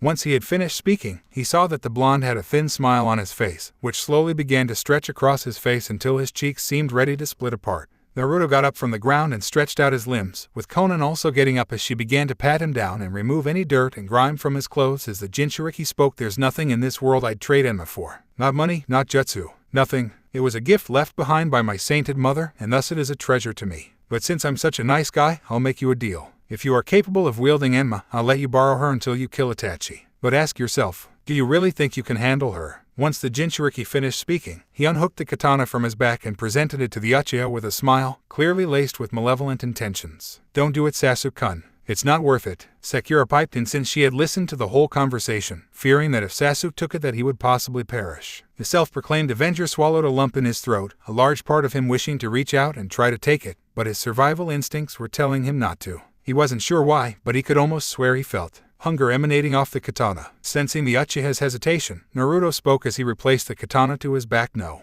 Then do me a solid, and don't bring it up again. Allow me to impart another nugget of advice. Those who seek power beyond their control are either corrupted by it, or destroyed by it." Sasuke grumbled something beneath his breath, feeling slightly humiliated. Before the conversation could continue further, Kakashi appeared in a puff of smoke with a sheepish expression. "Yo, am I interrupting anything?" Upon his arrival, Konan sent an icy glare towards the masked Jonin and spoke in a cold voice that could freeze hell over your late. "I will not forgive you if you continue to inconvenience Senpai." Naruto chuckled as he placed a hand on his companion's shoulder and spoke, "Easy, Konan. In all fairness, Kakashi is only 15 minutes late this time. I'm sure he had his reasons for being late. Am I correct?" At the Uzumaki's words, the copy ninja raised his hands in a placating manner, having a strong feeling that if he didn't give a satisfactory answer, he'd be in hot water. "Well, I was busy with something. That is until an Anbu intercepted me and practically dragged me to the Hokage's office," Kakashi explained with a sigh, his words earning some questioning looks from the genin. "What for, sensei? Must have been pretty serious business," Sakura asked in a worried tone, hoping that some kind of crisis wasn't at hand. "To be honest, I'm not really sure. The Sandim just told me to bring you to the mission hall with all haste. Said it was important," Kakashi answered, his tone suggesting that he himself was both surprised and clueless about this turn of events. "Then let's not keep him waiting. And Kakashi, do try and make a better effort of arriving on time. Otherwise I may have to take certain actions to ensure that you keep your appointments." Naruto spoke with a sadistic smile, making the masked Jonin shudder a bit. The last time he had seen a smile like that, Kushina poisoned all of his food, keeping him in a state of constipation that lasted for a little over a week. And all because he said that he thought her butt looked big. He certainly didn't wish to trifle with her son and undergo a similar ordeal. Chuckling nervously, the silver-haired man spoke. "I'll be sure to remember that." After that was said and done, Team 7 began to make their way. towards the mission hall to see whatever the Hokage had planned for them. Although in Naruto's case, he was exceptionally excited since he loved surprises. A few minutes later, they had arrived at their destination with the Hokage sitting behind his desk, and next to him was the form of Iruka, who was likely aiding in the mission assignments until the next school year. He had another cushy risk-free job for him. Naruto couldn't help but notice that the Sandaime seemed to be smoking much more heavily than usual given the thick plumes of smoke escaping his nostrils as he rubbed his temples. "Rough morning, old-timer?" Naruto asked with a cheeky grin, causing Iruka to glare harshly at him and shout, "Show some respect to the Hokage. You can't just speak to him so casually." Hers sighed as he raised a hand towards the Chunin and spoke, "It's quite all right, Iruka.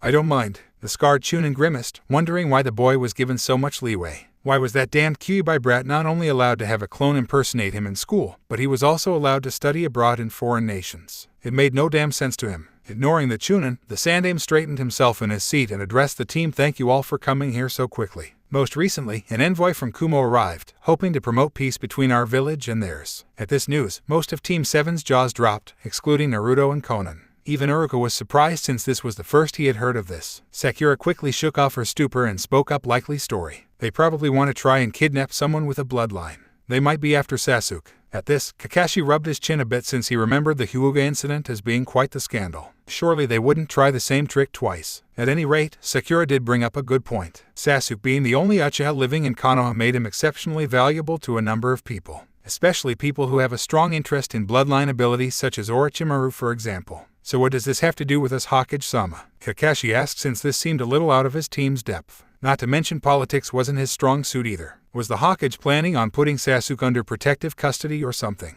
Well, about that, the Raikage is, for lack of a better term, loaning out one of his own ninjas to work alongside one of our shinobi teams. He calls it the Ninja Exchange Program, with the intention of having ninjas from other villages working together to better understand one another and promote peace. Truthfully, I was actually surprised by the idea. It seemed rather radical, but I sensed no ill intentions. He even said in his letter that we could keep the Kunoichi if she agreed to stay. No strings attached. The only stipulation was that she be allowed to pick the team she works with. Hiruzen explained, this news hitting the majority of Team 7 like a ton of bricks. And let me guess, this Kunoichi picked Team 7, which so happens to have Konoha's last remaining Uchiha. Iruka asked suspiciously, finding that to be a little too convenient. The Hokage shook his head and replied, actually, she didn't pick Team 7 per se. She specifically requested, and I quote, whatever team Naruto Uzumaki is on would be cool. At that, the Jinchuriki's ears perked up a bit as he crossed his arms and chuckled a bit, gaining the attention of everyone in the room. This Kunoichi, her name wouldn't happen to be Samui, would it? Naruto asked, earning a nod from the Hokage, prompting the boy to clap his hands together excitedly and mutter a quiet "oh hell yes." Someone you're familiar with, I take it? Hiruzen asked with a small chuckle. The blonde smirked as he scratched the side of his cheek with a lone finger and nodded before replying, yeah, me and Samui go a ways back from my time in Kumo. She's hard to read, but she's a good person. At that, the Hokage nodded, then called out, send her in. At his call, the doors to the mission hall opened, revealing a young woman with chin-length blonde hair and a bob cut, and a busty figure that easily rivaled that of a certain Sannin. The girl gave a polite bow and spoke in an even tone, her face an unreadable mask. I am Samui, Jaden of Kumo on loan to Konoha. I look forward to working with you all. Sakura could only blink her eyes a few times as she stared at the blonde girl's curvaceous figure and thought to herself, is this girl really around the same age as us? Just, that body of hers. Is she an early bloomer, or something? No way a body like that can be normal at her age. The Pinkette thought in jealousy as she felt a sudden sense of inadequacy. That would be the word. Kakashi rubbed the back of his head and thought, oh, another stoic type. At least she seems normal enough. And if Naruto knows her, then I don't think I should worry. On second thought, maybe I should be worried. In the background, Sasuke sneered a bit at the thought of another female being added to their team. Their group was already large enough as it was, and now a Kunoichi from another village was being dumped on them. With so many people around, this would surely get in the way of his training. I still don't like the idea of putting someone from Kumo so close to Sasuke. Iruka muttered just loud enough for everyone to hear, earning a small glare from the Sandaime for his rudeness. Samui turned her gaze over to the scarred Chunin and spoke calmly, that is your opinion, and you are free to express your dislike of me, just as I am free to express my immediate dislike of you, though it is not for what you said. The academy teacher raised an eyebrow in confusion, wondering what she was getting at. Her stoic manner was almost unsettling. The Kumo Kunoichi approached Iruka's desk and then pointed at his hands. The reason I dislike you is because of your hands. They're too clean, no signs of any scarring or calluses from training or combat. In Kumo we have a saying, those who earn their scars have earned their headband and their place. Those who remain unblemished earn nothing. Samui spoke, her words stunning the Chunin into silence as he looked down at his hands for a brief moment. His voice unable to function since he was now at a loss on how to respond. An interesting saying. It is a well-known fact that any shinobi who earn their stripes have some type of scars, be it physical or mental. Hers noted as Samui turned on her heel and walked towards Team 7. She approached Conan and the two stared at each other for a few long moments, the silence between them being almost deafening. They then nodded to one another as if they had come to a silent understanding. She then approached Naruto and the two embraced each other before they both planted a kiss on each other's cheeks. "I'm certainly glad to see you again, Samui-chan." Naruto spoke with a broad smile, causing his fellow blonde to return it with a barely noticeable smile of her own. "Likewise, it will be refreshing to work with you. To commemorate our reunion, I demand you service me." Samui's words earned numerous looks of confusion as the onlookers wondered what she meant by that. "As you wish, milady. Front, back, bottom, or other?" Naruto asked, which caused the confused expressions on the others to intensify. Although Conan was staring impassively at the scene, though if one looked close enough, it was possible to see a twinkle of amusement in her eyes. "Front," was Samui's curt response as she turned around and pressed her back against Naruto's chest. His hand snaked around and grabbed her enormous breasts, fondling and rubbing them, earning a low from the busty blonde. In the background, Kakashi, Iruka, and Hiruzen all started to have nosebleeds. Sasuke grunted in disgust while Conan didn't seem particularly bothered by the scene. Sakura, however, was blushing a neon red as she shouted, "What the hell do you think you're doing?" Naruto gave a shit-eating grin as he explained Samui-chan suffers from chronic backaches due to her large breasts. "So she often asks me to massage her. Only Naruto's hands are capable of easing my aches and pains. It was a nightmare for me after he left Kumo to train in Kiri. Naruto, expect me to use you a lot for my comfort." Samui spoke, a slight tinge of pink dusting her cheeks as her fellow blonde continued working on her chest region with his almost magical hands. "As you wish, Samui-heim. Feel free to order me around," he replied and then kissed the nape of her neck. "Boy, aren't you going to say anything, Conan? He's clearly cheating on you," Sakura shouted towards the paper user while pointing towards the two blondes. "It's not truly cheating if I am aware of it. What Senpai does with other women is entirely his business. So long as he doesn't manipulate them or cast them aside for malicious reasons, which I know he won't ever do, I see no reason to say or do anything." Conan spoke in a matter-of-fact tone, making Sakura wonder if they were in what was known as an open relationship. In the background, the Sandame was slowly sinking in his seat, feeling a little lightheaded from the blood loss, so he decided that an interruption was necessary. Team 7, I think that now you should receive your first mission," he spoke, gaining the attention of the newly minted team. Naruto hummed to himself in thought as he continued to knead Samui's soft marshmallow-like breasts. Once he finished there, he began to rub her shoulders and asked, "Remind me again, what's the minimum number of D ranks required to qualify for a C rank mission?" Hiruzen cocked his head a little, wondering what kind of scheme the boy was planning, but nevertheless answered 40 or so D ranks is the required amount. "And how many D rank missions do you have available at this moment?" the whiskered teen asked with a snarky grin, a devious glint in his eyes which only further proved he had some trick up his sleeve. 78. Why?" Hiruzen asked as he d his beard, already having a hunch as to how he would beat the mission assignment system. "We'll take them all," was the Kyuubi Jinchuriki's response, causing everyone in the room, excluding Conan and Samui, to stare at him like he had grown a second head. "All of them?" Iruka asked in a tone of surprise. At most, genin teams typically took 2 or 3 D ranks a day, but that many at once? There's no plausible way for a genin to do so many D rank missions in a single day. "I most certainly didn't stutter, did I?" the Jinchuriki asked sarcastically. Hiruzen for his part shrugged his shoulders, since there wasn't an actual limit to how many D ranks could be accepted within a day, and then produced a chest marked D rank and set it on his desk with a loud thud. "All right, Naruto-kun, here's all the D ranks available in this chest. I bid you good luck." The Sandame spoke as Conan stepped forward and picked up the chest with ease. "Leave it to me, old man. We'll be back in a few hours." The Kyuubi Jinchuriki spoke with a cheeky grin, giving a thumbs up to the Hokage. He then scooped up Samui in a bridal carry and marched out with the origami expert following close behind, as the remainder of Team 7 seemed to be trapped in a stupor. Kakashi and his 2 other students looked at one another and shrugged, deciding to follow Naruto and see exactly what he had planned. Whatever it was, it sounded like he was confident it would work. From what they could tell, there was definitely a method to Naruto's madness. A while later, "We're back," came the shout of Naruto, who had a triumphant grin on his face, with the rest of his team looking rather smug. Even Kakashi had a shit-eating grin that was visible beneath his mask as he saluted the forms of the Sandame and Iruka. Team 7 reporting. "All missions accomplished," Naruto announced and gestured towards Conan, who approached the Hokage's desk and deposited the chest full of mission scrolls in front of the Sandame. The aged Hokage quickly perused through the numerous D-rank scrolls and found all of them to be marked as complete. Iruka also took notice of this and asked in a demanding tone, "How the hell did you accomplish all of these D-ranks in such a short amount of time?" "It's not physically possible. Nothing an army of shadow clones can't help with. Kakashi-san here can confirm the completion of every single mission, or you can call up all the clients and ask them yourself. Though that would be a waste of time if you ask me," Naruto answered with a cheeky grin while flashing a victory sign, with the rest of Team 7 mimicking the gesture, since he did rescue them from the tedious tasks. Clones again. You can't just do that. The scarred Chunin shouted, his face turning crimson as he angrily pointed at the blonde boy. Says who? There a law I don't know about that prohibits the use of clones? If so, feel free to quote it off or look it up for me. If not, does it matter how the job's done so long as it gets done? Naruto asked in a semi-mocking voice. The academy teacher made a choking noise, almost as though he wanted to argue against the boy, but he had no ammunition to fire back with since the boy did make a fair point. But it still didn't seem fair or right to the Chunin for the demon brat to get away with everything so easily. With that little spat over with, the Sandaime decided to speak. Very well done. I suppose now you'll be wanting to take a C rank. Yes. I'm sorry to say, but there's only one available at the moment. Escort duty to Wave Country. Wave Country, eh? Never been there before. I heard it's mostly carpenters and fishermen there. Naruto spoke as he rubbed his chin thoughtfully. I thought you said you studied abroad, Dobe. Sasuke muttered with a raised eyebrow, his eyes still locked on the blonde's katana. A large part of him wanted to try and take it, but an even larger part warned him not to. Even now he could sense something sinister about that blade, and if it really could sap the life force from the unworthy, well, revenge won't matter if you're dead. I did, just not in Wave. Wave doesn't have a shinobi presence whatsoever, so I had no reason to ever go there. Naruto explained with a shrug, and took notice the Uchiha was still eyeing his sword, causing the blonde to feel a small twinge of sadistic glee. All the Uchiha had to do was wrap his hands around the handle, and he'd be a dried-up corpse in seconds. Though it seemed the Uchiha was erring on the side of caution for the time being. He supposed that even dumbasses could occasionally make smart choices, especially if their life depended on it.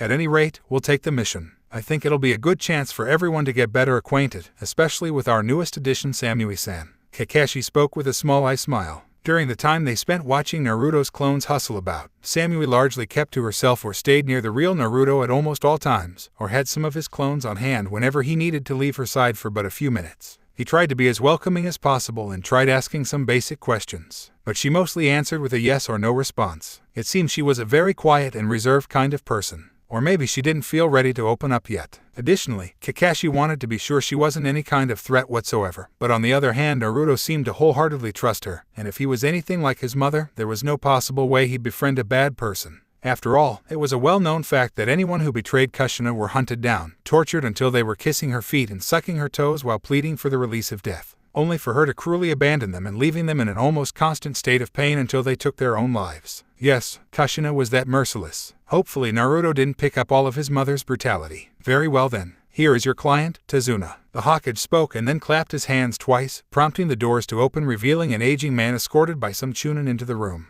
Their apparent client had a large blush on his cheeks, likely from the influence of alcohol as evidenced by the bottle of booze in his hand. So this is my protection, eh? Quite a few of them. I thought shinobi teams were a bit smaller, and there's some real good-looking girls here too. Their client spoke with a slight slur. He lifted his hand up to take a swig of his booze, only to find the bottle missing from his hand. He looked about wondering where it went and then heard a shattering noise and felt something sharp being pressed against his neck as a voice spoke behind him. Ninjas, we may be old man, and as our client it is part of our job to protect you. Though I should make mention that I have no tolerance towards the kinds of clients that think they can sexually harass or force themselves on a Konoichi, or any other female for that matter. I'm sorry. I didn't mean anything by it. I'm not that kind of person, I swear. Tazuna squeaked out and almost instantly sobered up. His assailant flashed a toothy grin and released the aged man who was now clutching at his chest, his heart beating a mile a minute. I believe you. I'll just chalk it up as the booze talking. Naruto spoke as he tossed aside the broken bottle with a chuckle. Do all of you ninjas threaten your clients like that? Tazuna asked as he pulled out a rag and wiped some sweat from his forehead.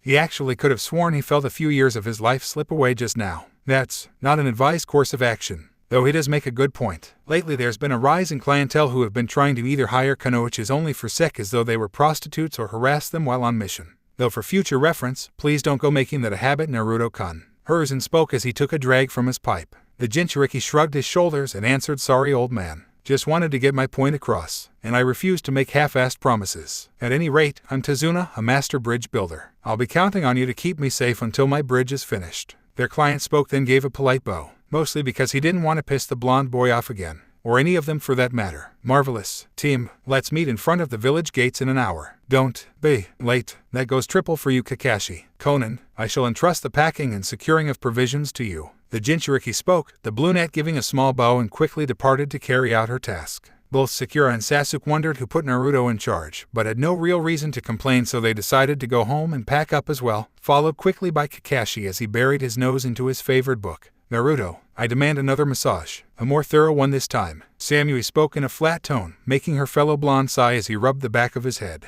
Normally, I would oblige you and fulfill your every desire, But at the moment, I have an appointment that I've been meaning to get to. Until then, feel free to use these to your heart's content. Naruto spoke and quickly summoned a group of at least 30 shadow clones for her to entertain herself with. Samui stared blankly at the original Naruto and took notice that he had a somber glint in his eye. She knew well that he wouldn't dare miss a chance to spend time with any of his female associates. It must have been something exceptionally important. Very well, I'll make do. But please, don't keep me waiting. It isn't cool for a man to neglect his woman. And shadow clones are a poor substitute. She spoke with an almost unseen smile. His woman, Iruka whispered to himself. Was Naruto seriously in a relationship with a foreign kunoichi? And what was it about an appointment? Something was clearly suspicious here. He did spend time abroad, so was he truly loyal to Konoha? He needed to investigate the matter. Fortunately, his shift would be over in a few minutes anyway. If he exposed the Jinchuriki as a traitor, then he could finally avenge his parents' deaths. But of course, I promise to make it up to you later. Once my business is concluded, you can do whatever you want with me. He promised her with a wide smile. I can already do whatever I want to you.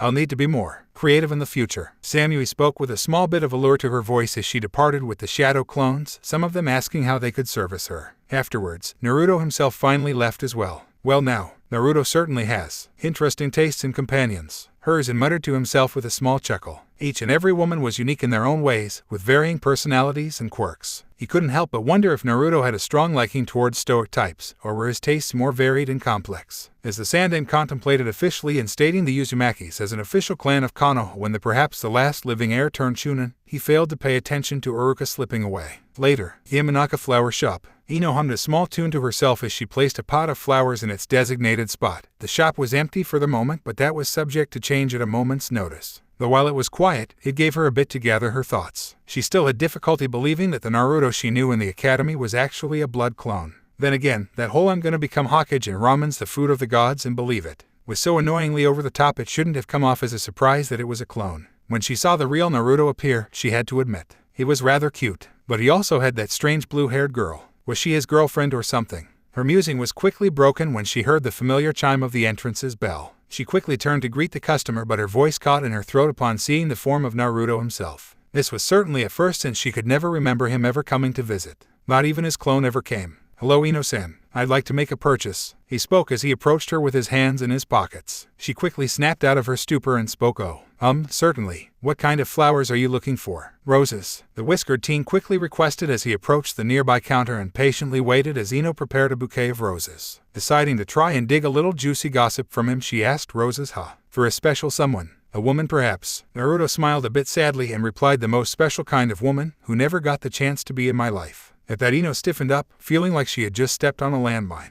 A wave of guilt washing over her for prying. It seemed like he was planning on visiting a lost one. "I'm sorry to hear that." She apologized and tried to focus on her work, not wishing to potentially embarrass herself any further. The whiskered teen chuckled and spoke warmly. "No need to apologize for something you weren't aware of. How are things going with your team?" He asked to change the subject and try to brighten her mood a little. It seemed to work as she giggled a bit and answered, "My team's okay. I mean, I've known them for a while anyway, so we get along for the most part. I just wish Shikamaru would get some kind of motivation in him. And I think Asuma-sensei should seriously cut back on his smoking. Being a ninja's hazardous enough, I don't think he should be adding lung cancer to the mix." She spoke the last part in a concerned tone. "You're a kind and caring person. I like that. If you're interested, I wouldn't mind trading a teammate of mine for one of yours. Even if Sasuke, for all I care." Naruto joked at the end, though he took the statement seriously as she spun around with stars gleaming in her eyes and squealed, "Really?" The Jinchuriki groaned in slight discomfort as he put a pinky in his ear and replied, "Was kidding. I don't have that kind of authority." His statement earning a disappointed groan from his fellow blonde as she finished up with his order. "In any case, it was nice talking to you, Ino-san.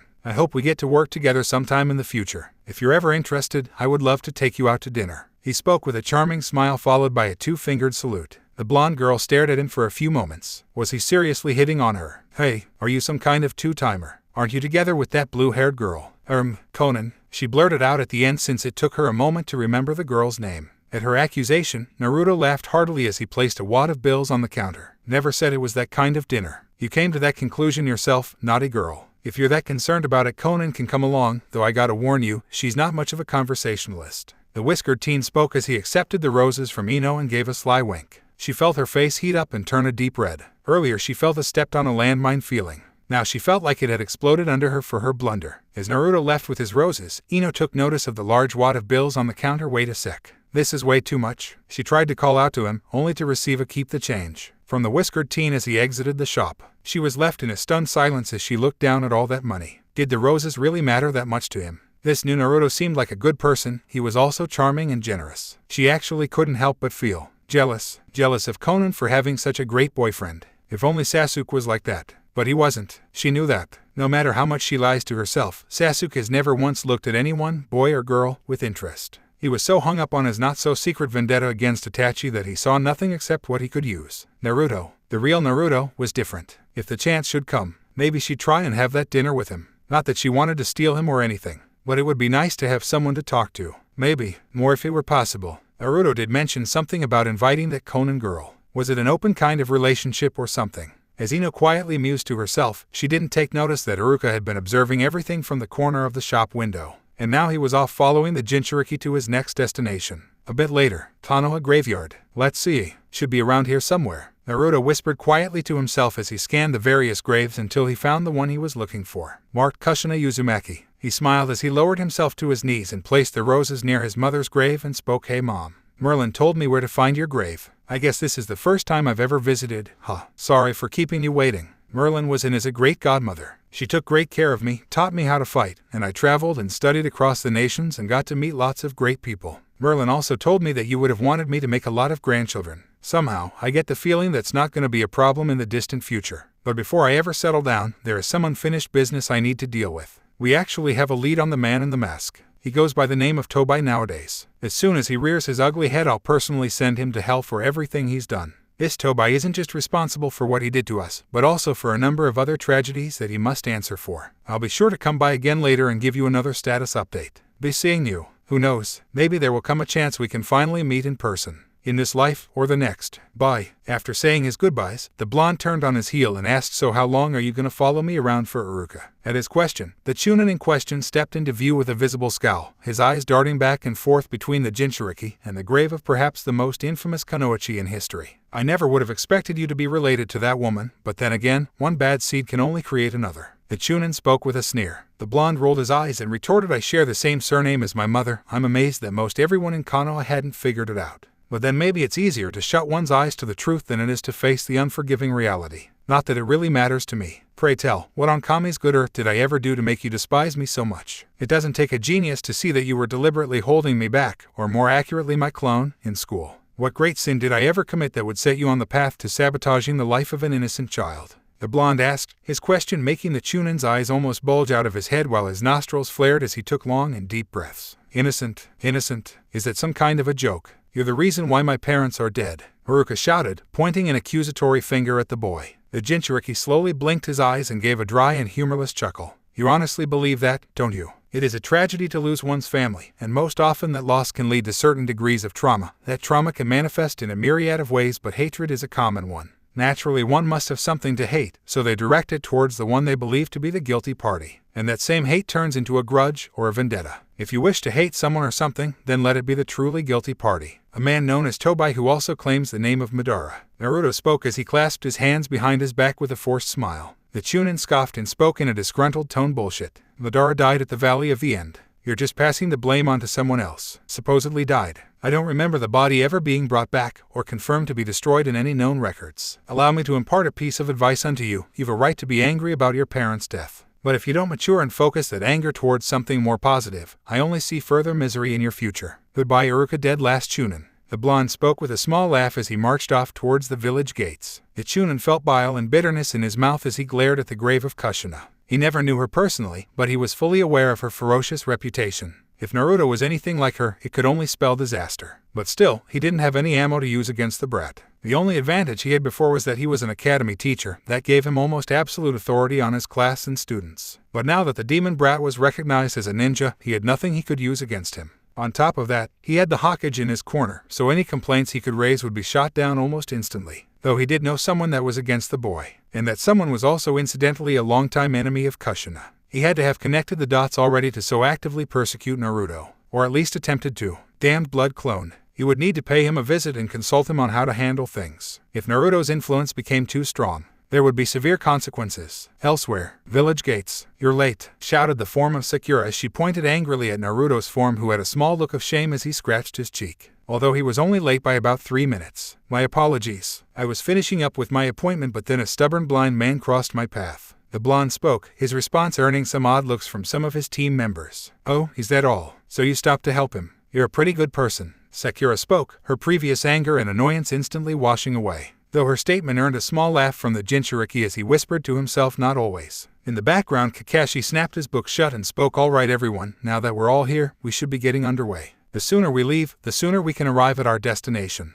At that everyone else nodded in agreement. Sakura seemed a bit eager to take her first steps outside of Konoha and get a glimpse of a larger world. Sasuke for his part was already wondering if he'd encounter any strong opponents to take down. They took a few steps out of the village gates to begin their journey. And then a voice spoke, Naruto. I'm tired. Carry me. Everyone turned and saw Naruto obediently pick up Samui into a bridal carry. You barely took 5 steps. Sakura screeched as she pointed at the stoic blonde who only stared at her blankly. Samui gave a small yawn and spoke, I suffer not only from backaches but chronic fatigue. I must conserve energy. Naruto simply smiled and spoke, I don't mind whatsoever. I get to feel Samui Haim's soft tits squishing against my chest, and I can freely feel up her nice bubble butt as well. He let out a perverse giggle which earned a lucky bastard from both Tazuna and Kakashi as they felt a bit of jealousy. How in the hell did that Samui girl ever become a ninja? Sakura wondered to herself as they finally departed. She couldn't tell if Samui was just being lazy, or she was just enjoying ordering Naruto around like a whipped dog. The trek down the road was relatively quiet as both Kakashi and Tazuna exchanged some small talk. Sasuke seemed to be quietly brooding to himself as per usual, but for some reason Sakura wasn't pestering him for dates at the moment.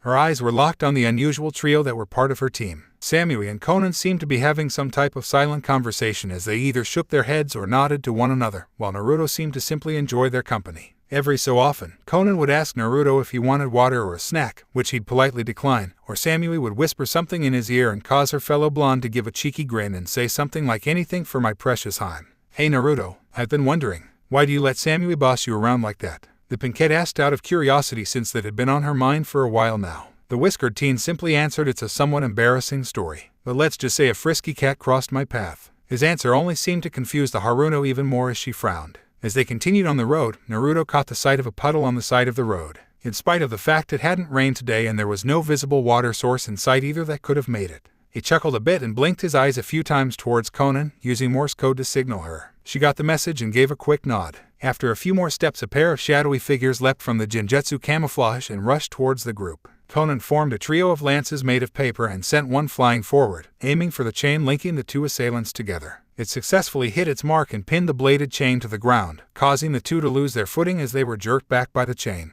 Konan then leapt overhead and used the other 2 spears in her hands to pierce their bellies, keeping them nailed to the ground as they began screaming in pain. As you ordered, Senpai. They have been subdued. Shall I dispatch them for you? The brunette asked as a pair of paper kunai materialized in her hands, which she then kept at the 2 would-be attackers' necks. Just a moment, Konan. I have a few questions for them. Naruto spoke as he approached the trapped duo and took a quick look at them before continuing to speak. I thought I recognized you too. It's Mizu and Gazu, the demon brothers from Kiri. Ambush specialists. Pretty low-tier rogue nin, almost bandit or grunt level really. How'd you know about our ambush? Mizu asked as he glared at the blonde boy, while in the back the rest of Team 7 watched the scene, with Sasuke glaring angrily since he felt his thunder had been stolen just now. Your piss-poor camouflage. That puddle genjutsu is a pretty common trick in AIM and Kiri, but practically worthless anywhere else. You guys mainly target civilian convoys and the like. Why target such a large group of ninja? What were you hoping to accomplish? Naruto questioned with a smirk. The demon brothers only growled, signaling that they wouldn't be talking. Konan, hurt one of them, Naruto ordered, and without hesitation she lifted a foot up and smashed it down on Mizu's crotch, his eyes almost popping out of his head as he let out a silent scream.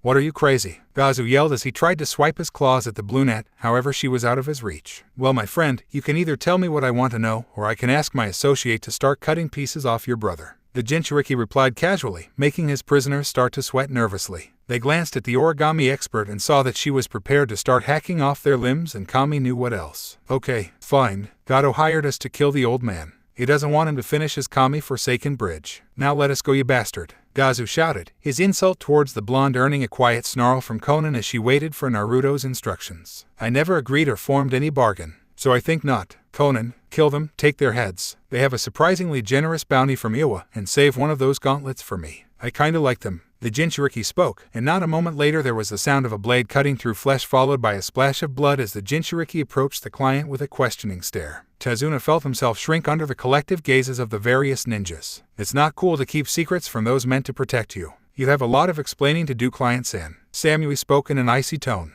Their client sighed in defeat. The jig was officially up. He hoped they would at least be understanding of his plight. Your explanation better be a good one, old-timer. Otherwise I may need to introduce my sweet Aunt Diane. The blonde spoke with a chuckle. Elsewhere in Iwa, a certain giantess sneezed.